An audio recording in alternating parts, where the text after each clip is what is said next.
Alright guys, welcome to day 5 of my Irelia improvement journey.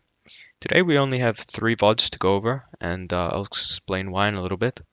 Looking at the OPGG, I'm finally starting to climb a little bit and see some success. I think it just got to the point where I was getting so fed from lanes that it wasn't too hard to start winning games, especially with some of the adaptation I did towards playing more into the side lane. That really helped me recently. But I think also my mechanics have just gotten really, really good over the past few days, and I'm playing really, really well right now. So it was kind of hard not to climb a little bit, and because of that, I feel like right now, in the games that I'm playing, there are things to look at. Yes, there are really important things to look at in all my games. But for the most part, a lot of my mistakes aren't going as punished as they usually would. So the VODs, like where I'm losing games, is usually just being a little bit too limit testy, playing a little bit too aggressively. I think if I really wanted to climb a lot right now, I would just take it down a notch, and play a little bit less aggressive, a little bit less flippy. But because of the situation that I'm in, relearning Irelia, like I said yesterday, I do want to be a little bit more aggressive and kind of, feel her out again. So for now, I'm kind of happy with when I lose games. I'm happy with why. Like this game I lost today. Um, I was like 5-2 at one point, and there were, well, we're actually going to review this game, and there was one fight that I'll show you that kind of lost the game. But yeah, overall, I'm just, outperforming my opponents by a lot. So I'm climbing a lot right now, and there's a lot less to review. It's a bit boring right now. But I did go through my VODs, I reviewed them, and there are some important notes to look at. So yeah, we'll hop into those. Okay, so for the first review of today, we have Irelia versus Yone. Now, this is a pretty interesting matchup. I want to get a good uh, VOD of this so I can do a matchup breakdown of Irelia versus Yone, but it's for some reason whenever I play this matchup, it ends up getting a little bit weird. The lanes are a bit less consistent. I had one Irelia versus Yone game where he just completely hard shoved the first wave, which felt kind of weird. And then this game, I got an early gank from Warwick, so obviously that's not great to showing how to play the matchup. So we'll hop into the first note here. The first note was at 402. Another good reminder from a few days ago with the E-Patience. What I kind of, remembered, I was reviewing this a little bit earlier, and I just remembered, Irelia E, there's not really any benefit to casting E1 and E2 separately. There are some situations where you're running someone down the lane, um, and you want to place your E1 to force them to start dodging, because what a lot of the time will happen if you um, put your E down, they'll start kind of like wiggling in the lane, and then you can chase them down more easily and just make them feel a little bit more pressured with the E1. But in this case, there's really no benefit to casting E1 early. It just constrains the casting of E2. So here I should just hold it to see if he's going to continue running up this way or what he's going to do. Um, Maybe potentially here, if I don't land E, I could even look to tower dive and deny this massive wave from Yone if I still had my E here. But I mean, I'm still able to tower dive him and deny the wave, but I actually have to flash now, where potentially I wouldn't have had to flash. So that's a good note. Just making sure unless there's a very specific reason why you want to cast E1 early, even if it's in a bush or something. I see this from a lot of Irelia players. Like someone's coming up to a bush and they cast E1 in the bush, and it, you can cast E1 and E2 very quickly. There's not very little benefit to casting E1 separately, because it just makes it harder to adapt as the fight evolves. So the next node is at 902. Yeah, this was a bit of a limit test, I would say. I felt like I could win this. It's a bit later. Yeah, it's here.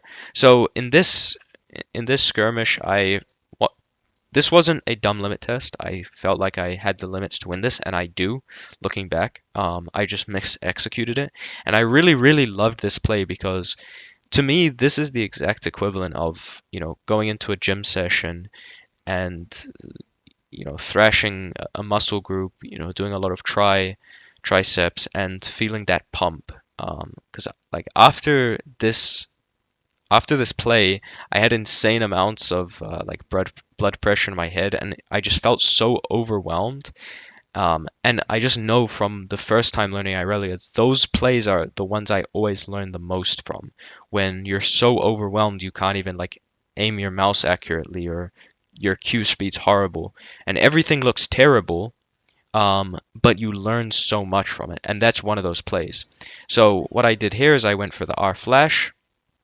Um, and then I wanted to get onto the next wave before the Vigar E came down, and then Q to Vigar. Here, again, with being overwhelmed, I miss my mouse on Vigar, so it takes me a while to Q to him, and then I Q back. Here I could just easily tap my W and kill that guy, but I Q like a moron.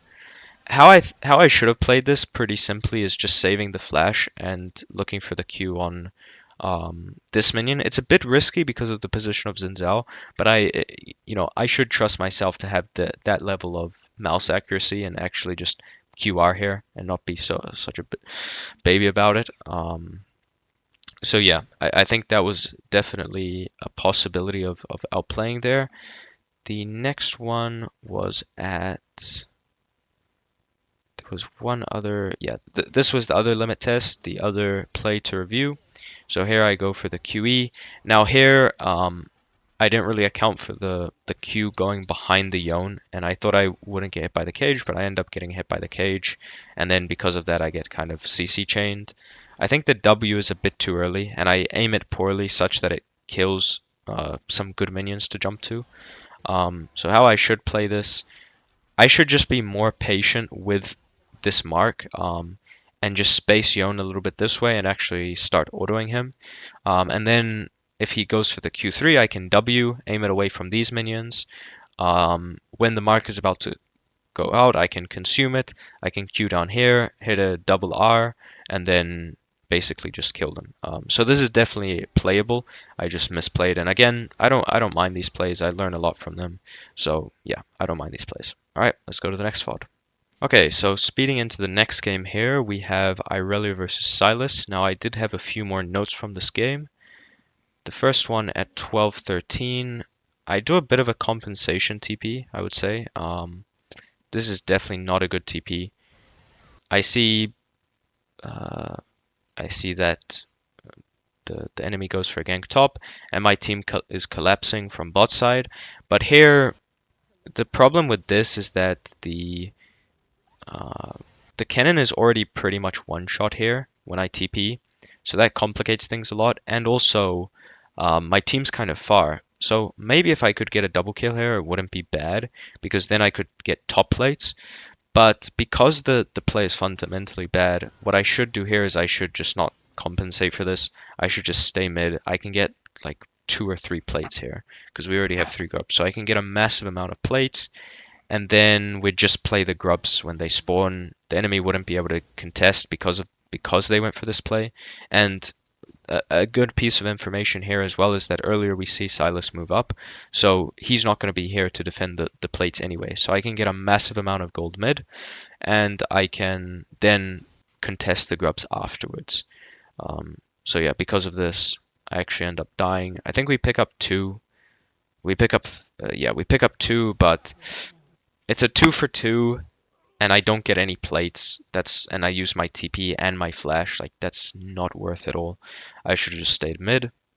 Then the next play is at 15:06. Yeah, here I think this was a really good lane swap that I could have done. Ashe is resetting here, and I have 6 grubs right now, so being in the side with grubs would feel really nice. And I do have TP up in 50. And if we swap Ashe mid, now she can play mid, and then we can contest grubs with her and Brand being bot.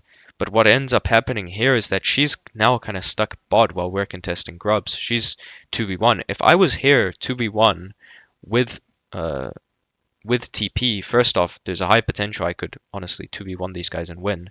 But also, Ashe and Bran could just be playing mid and they would have so much pressure onto the Herald here, and I'd be able to TP in if I needed to. So, yeah, I think the signs for this, first off, Ashe resetting. Second off, the wave in mid and bot is pretty good. Like, I don't have to be on mid wave yet and bot wave's pretty far, so no one has to be mid right now. Ashe has time to run mid here. Herald's spawning soon, so we probably want the ADC mid here anyway. And I have TP, so I can be at this Herald when it spawns. And then the final one is just my proximity to mid and bot. I don't have to run. I'm halfway between mid and bot here, so I can easily make my choice of which is more optimal.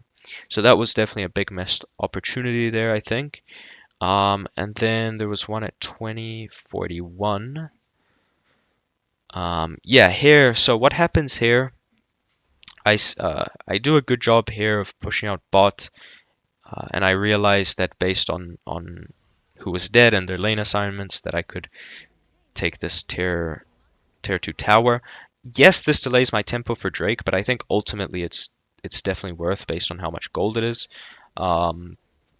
And yeah, I think I should have done two things here. One, I should have been a lot more proactive in pinging my team off here and just saying, just go back. Because, at the end of the day, they're diamond players. They're not really like Diamond is a good elo, but they're not sophisticated enough to know this stuff and to be tracking all this information. So I know in my head that they shouldn't fight here, so I should help my team out by telling them not to fight here, because I can obviously tell this is a mistake. And then they trade 2 for 1, so it's not terrible. I think with how strong I am, they definitely can't contest Drake right now until so all I need to do right now is just stay in the area and stall till my Vi comes back, and then we can contest Drake. But what I do is I just go for a bit of a crazy play, and yeah, I should have just been way more patient here. Wait for Vi to come back, and then we can play Drake as a team. And now after this death, we actually just kind of like Briar's level 11. And then after all this fighting, I actually died twice in a row. Now Briar is like level 13 and 2 levels up on my Vi, and we start to win fights later on in the game. But yeah, if I hadn't died there, they wouldn't have been able to snowball as much as they did, and the game would have been a lot easier. So yeah, that was a big mistake to fight there. Let's go to the next VOD. Okay, so this is the final VOD today, and it's a very short review. Basically, what happens is I get a nice little solo kill, first blood here. Or no, actually, I got first blooded off an invade, but I end up getting a nice little solo kill on the Sylas here. He does some crazy stuff, contesting me level 1 when I have better extended trades. And yep, I just take my reset. Now coming back here, I do take a little bit of a nasty trade right here. And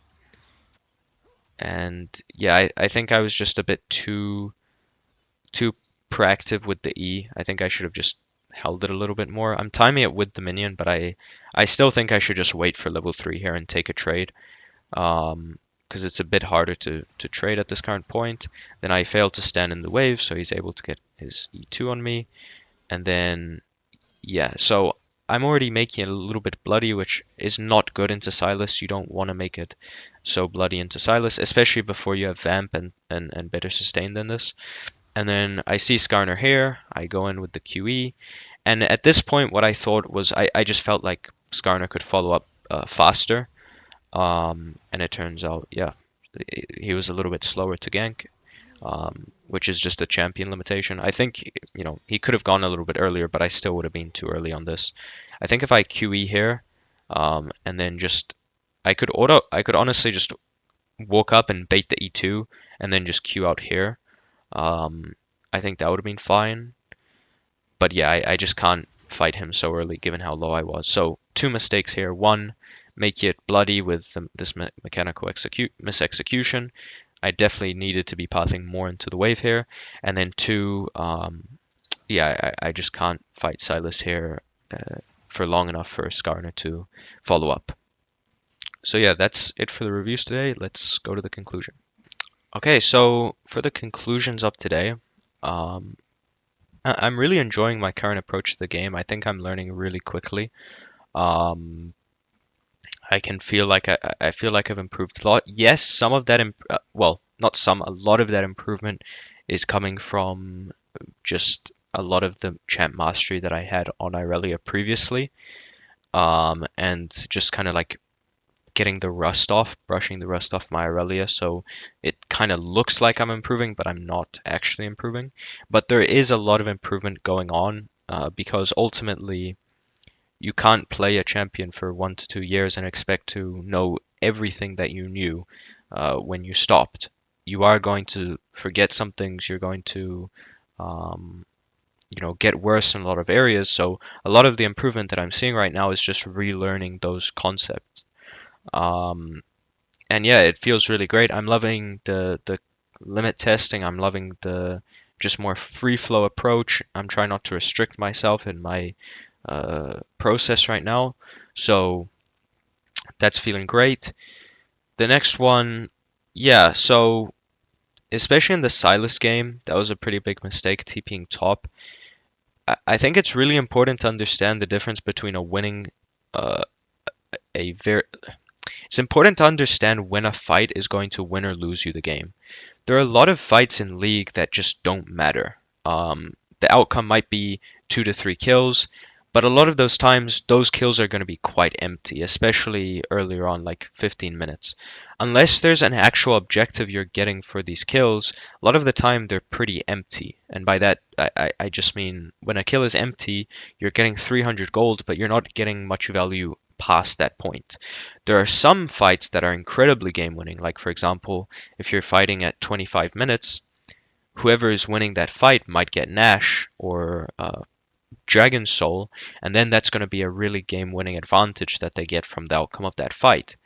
But for example, in the game I played Irelia versus Sylas and I TP topped out my cannon, the outcome of that fight, whether we won it or not, wasn't going to make much of a difference on the game. So it's better to just stick in my lane, take the plates that are there, and actually wait for more impactful fights to come along to join. Um, and then finally, for e-patience, I think there have been two examples today and yesterday. There were two examples of where I was not patient enough with the E, but I'm getting the feeling right now, just thinking about it, that those are just examples where I'm getting punished by it. I think there are probably more examples where I'm getting away with not being a patient enough with my E. So yeah, seeing it twice now kind of makes me feel like it's a little bit of um, a trend. So that's definitely something I'm going to keep my eye on, making sure I'm staying patient with my E, using my E1 and E2 together rather than just placing the E1, waiting, and then placing the E2. Unless there's a very specific reason, like again, like I mentioned, running someone down the lane or something like that. There are situations where it's good to do it, but yeah, for now, I'm really happy with all these learnings. I think I think it's going really well. So yeah, thanks for watching. If you have any questions, I have my Discord down in the description, or just leave a comment. Thanks for watching.